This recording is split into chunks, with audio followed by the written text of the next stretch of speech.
Encore lié à l'hiver et au froid, une nouveauté fait grincer les dents de nombreux propriétaires et locataires d'immeubles avec un chauffage collectif en ce moment. Dans un an, en effet, tous les appartements en France devront avoir un compteur individuel. 10 millions de Français concernés.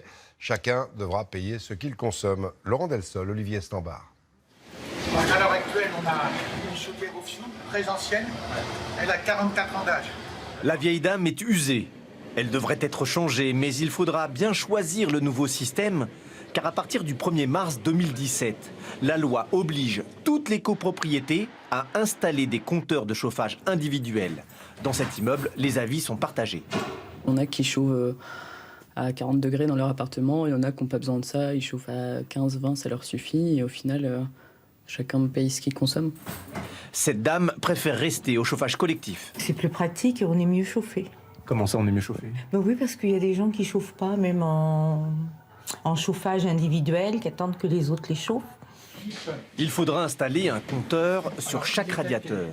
Prix de la location annuelle, une dizaine d'euros par appareil. Il y aurait en plus ici quelques travaux à réaliser.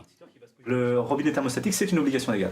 D'accord. Donc c'est un coût supplémentaire que je dois rajouter dans les équipements. L'installation de répartiteurs ne serait pas forcément intéressante. On se retrouve avec des bénéficiaires qui sont en fait les sociétés chargées des relevés, qui vont facturer des prestations liées à la location des compteurs et à l'entretien de ces compteurs, qui pour le coup sont très importants. C'est ce qui s'est passé dans cet autre immeuble.